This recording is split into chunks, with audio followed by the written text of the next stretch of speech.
Alright, I'll start at the top of the alimentary canal with the mouth. And there are several extrinsic salivary glands that contribute saliva to it. They're outside the mouth, but they do contribute saliva. And we have, I'll show this, we do have the parotid salivary gland, which has a duct that is near the second molar at the top. And then we have the submandibular, which has a duct that enters at the bottom of the lingual frenulum, as the textbook points out.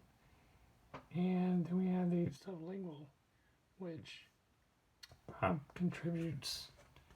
10 to 20 ducts that contribute saliva there. So they help to mold the food into a bolus. They help to they add moisture.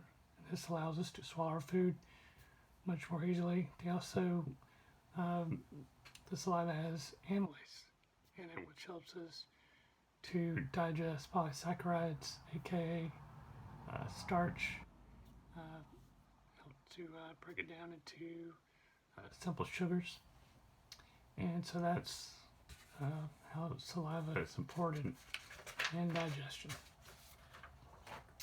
Also wanted to talk about, I want to show this real quick, make sure everything is labeled, and point out the accessory organs of the liver and the pancreas there.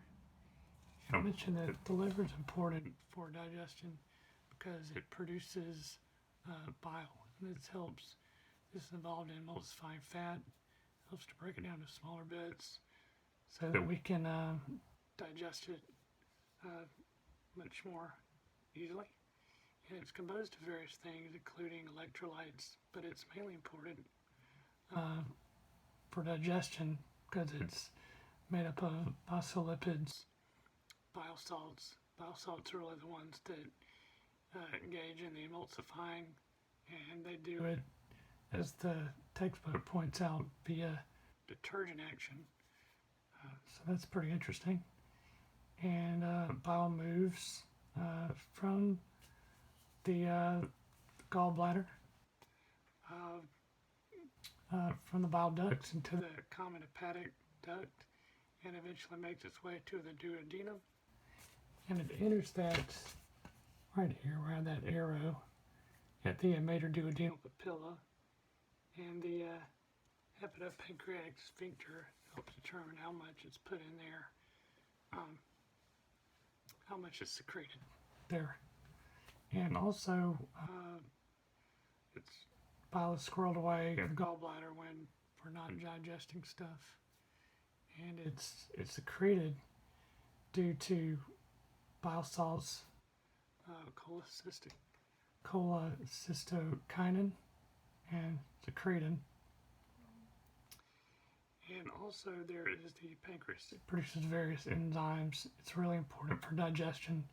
It produces enzymes such as lipases, amylase, proteases like carboxypeptidase. And by the way, the proteases are important. They're interesting because they're produced in an inactive form in the pancreas. And then they're activated in the small intestines, and that's important because they were activated in the pancreas, and they would digest the pancreas, which wouldn't be good. The pancreatic juice has a pH of 8, which is important. It helps to reduce the chyme's acidity, and that allows the enzymes in the small intestine to do their job correctly and the environment for digestion. And pancreatic juice also has electrolytes, water. Again, they're very enzymes of the pancreas are very important for digestion. And the pancreatic enzymes juice enter right here at the duodenal papilla in the duodenum.